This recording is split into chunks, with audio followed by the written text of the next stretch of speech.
Forget-me-not factory was actually started by my wife and her mother in 1980. They started the business up together, and they came to Ellicott City in 1983 and had a small business down the street. And we had an opportunity to purchase this building, which we did in 1985, and we've been here ever since 85 and operated the business here. The F words is tough here. The fire and flood are tough words here, and we've seen to ride all of those out. Basically, we've had some real nasty, like we had a Hurricane Floyd come through in '92 that was really serious here, and then we had Isabel that came through that was difficult because the thing that we had, the promising thing that happened there was that we had early warnings with hurricanes. We had early warnings way ahead of time, 5 days in advance. And a couple of times we actually, if you can imagine, we moved everything off this first floor out of here before the hurricane storm ever hit. So that was a little difficult at the time. But we got through that.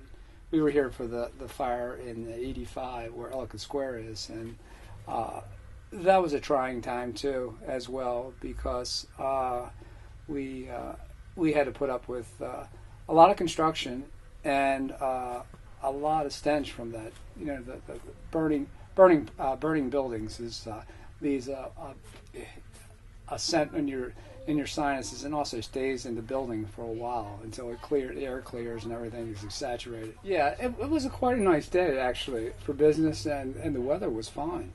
From what I recall, the rain started happening, early in the evening at like 5:30 or 6 o'clock, and the rain just kept on getting heavier and heavier and heavier.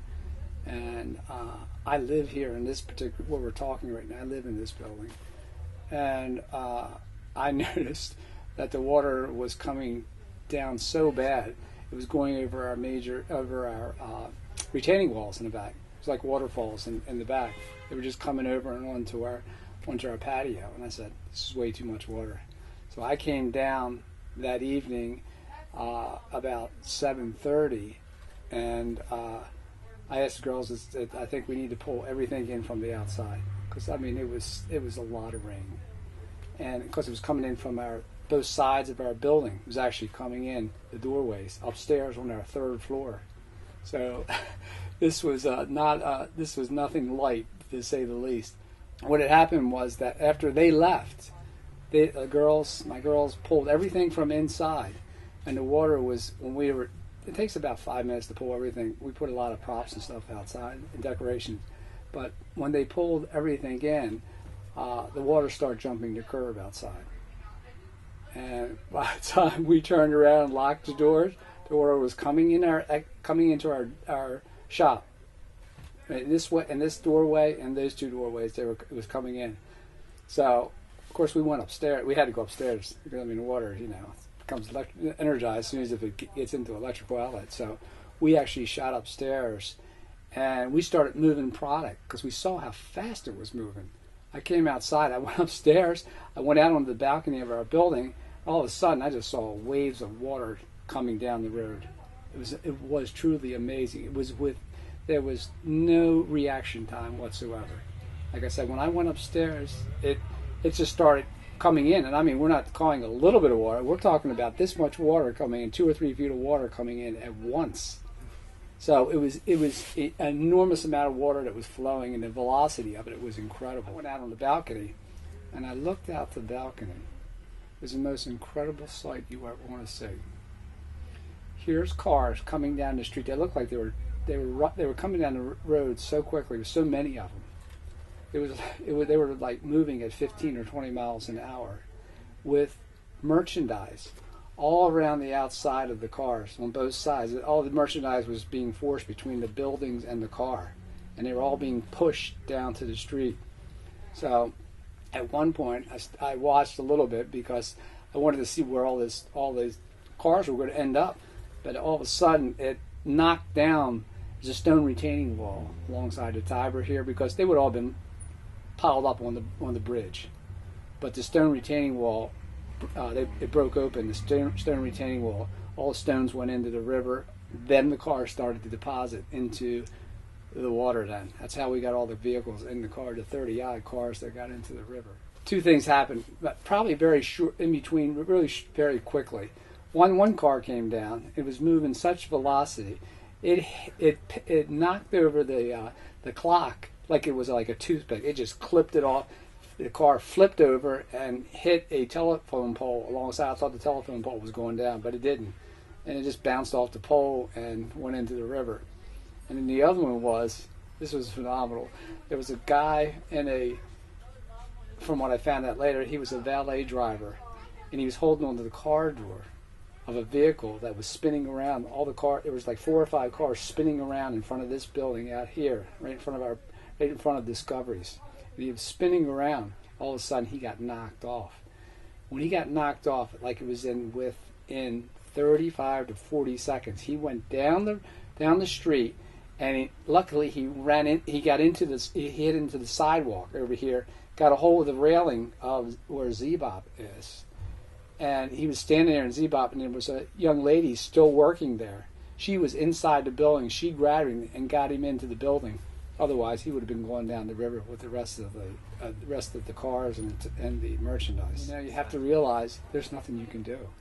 You're basically at mercy of nature, and there's nothing. It's an empty feeling that you get. That's all I can describe as an empty feeling. It really was empty when I was on the roof, and I was telling you about the cars. I looked across the street and I saw Sally's Discoveries over there getting hit really hard. The windows crashed in and the doors got crashed in. I saw the merchandise come out, and actually Sally was on the roof of her building, the owner of the property, and she's screaming at me and she's telling me, "I'm watching your products go out the building." And I said, vice versa. She ended up getting out by climbing up the side of the building. There was a ladder that they pulled out, and they got into the side of the building over here, the building next to them. She barely got through the window, because it's a really narrow window. These windows down are narrow.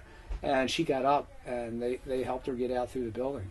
Because you didn't know, I told her, I said, you don't know what's going to happen. Your building could collapse. That magnitude of water, your building, could fall. I talked to her, I was screaming at her, So she was saved. I mean, she got out of it, which was great. So we went to our 4th floor of the building to get out of the way of all this rain, and we watched, all the debris and the all the merchandise come down the street. It was pretty horrific, Yeah, it's hard. It's hard to photographs don't tell the picture.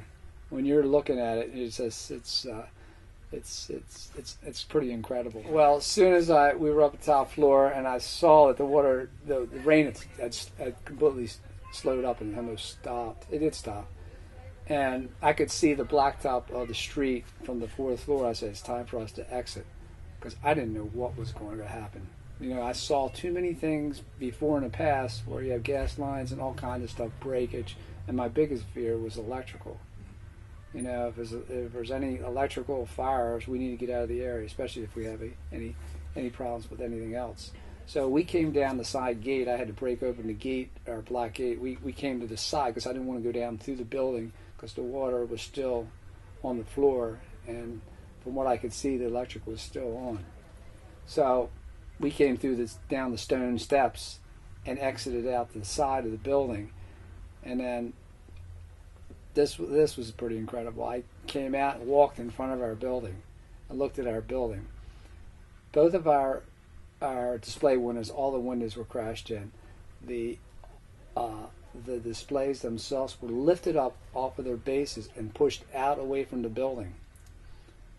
And I looked inside. Both doors were gone. They were still hanging, but they were barely hanging on. But we looked in. All the track lights were on, and all the products were piled up in a huge mess. It was like a whirlwind that just came through and just pushed it everywhere. And then I walked over to the small building. Everything was gone here. It was lucky I didn't have a collapse here. because it took out the window completely. This display window right here took this out, took the door completely out. So it was just basically the main struts were still holding that, and the stones would basically held it there in the front right there. After we came down, we saw the horrific mess. The biggest thing that stuck with me, and I think it stuck with not my wife and the employees, was the stench that actually permeated the entire town. We had diesel fuels and car gasoline fuel that was actually had come off the cars, actually floated. You could smell it in the air. Then the other thing that actually, before I even walked into the building, when I came out from the side door, I walked down to the street, the sidewalk, and the sidewalk was bubbling. And I said, one of two things: it's a water main break, or it's a gas line break. The air pressure pushing up. So I ran across to the emergency people and I said, what is our situation with utilities? I says, are the gas and the water problems? I said, we have both problems. I said, well, you don't have to say anymore. We were leaving soon anyway. We're getting out of here. Because, I mean, the next thing you're going to have is electrical fire, because you had all the lights that were all on in here. So that's a very, the potential problem with fire started to become very eminent. But we walked up the street, and the sight to behold of this street that evening was incredible. It reminded me. It was a combination of like a tsunami coming through and knocking everything over and just tearing everything up, but also the fact that what happened to the infrastructure. I mean, a lot of the buildings were undermined because it picked up a lot of the sidewalk bricks that were in front of the properties, just lifted the bricks up. There were huge pit holes in front of the properties. Cars were perched against the side of buildings, laying sideways on a lot of the properties, and there was pit holes all over the street. I mean, big holes all over the street, and then the piles of mud going up the street. A lot of people didn't see the mud the next day because Public Works came in and they really moved. Public Works cleaned up the street before a lot of people could shoot pictures, but it was one huge mess. But in this situation, it was unlike anything else I've ever experienced. A flash flood, it means it's in a flash. It's hard for your mind to react to things that are moving that quick. You can get caught up real. It's like the two ladies that were on the street that got. The two people that died in this incident. The reaction time, there was none. There was no reaction time. It's just the biggest thing is with something like this is try to keep your sanity, but remember, try to keep away from it too. Try to stay as far from the moving water as possible to stay safe. The Howard County, Alan Kittleman, our county executive, and John Weinstein were incredible. They really jumped in and they tied hands and they just said, we're going to get this town back working again, getting it functioning, getting it stable, and keeping it safe. They were the biggest issues, trying to keep it safe in town, because, like I said, the infrastructure was really taxed, incredibly taxed. Because as soon as I got off the phone, next morning I called John Weinstein, and John Weinstein's in Portugal, and he's letting me know he's on his way back here because he's already gotten 3 calls from the county executive. So they pulled together. The biggest thing after something like this happens and you move away and you're out of the area is not knowing when you're going to go back in your home, and not knowing when you can get your business back to stability and get it up and running again. Those are the two. That was the biggest anxiety for the people who left that night.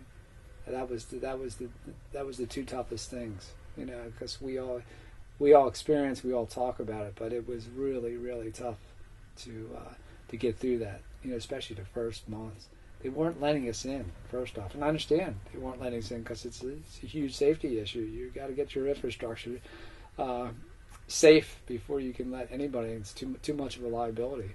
So they did their job, got in here, got out, and starting letting us in slowly, a little bit at a time, one day, and then 2 days they let you in for 10 or 15 minutes with fire and rescue people, so you can get your belongings or get any valuables you want, and then get out. We had a bunch of volunteers. EPA, Economic Development Office, arranged a network of volunteers to come help Ellicott City, and I tell you, the community really responded. They all came in and they helped out, and they were here in days and days. We were cleaning the products, and we salvaged a lot of the products here. Although we didn't salvage a lot of the cardboard, because the cardboard was so saturated, but it's the styrofoam that was salvaged. The thing is, it's like it's something when you're doing a rehab like this. It's a day-by-day project. You have to do it day by day, otherwise you get overwhelmed, and you get nowhere. You get frustrated, and anxiety starts setting in. So it was a day-by-day, and I guess the biggest thing I found out, because I've always been a volunteer of the community, and so is my wife, and we really respect those people that actually put their effort forward and take the time and help other individuals. And what was wonderful about it, it created this huge morale for the businesses down here. I mean, there were businesses working with other businesses, but these people that came in, and they asked very few questions, and they just wanted to help. And that was really probably the biggest highlight that I saw of recovery down here. That was really important.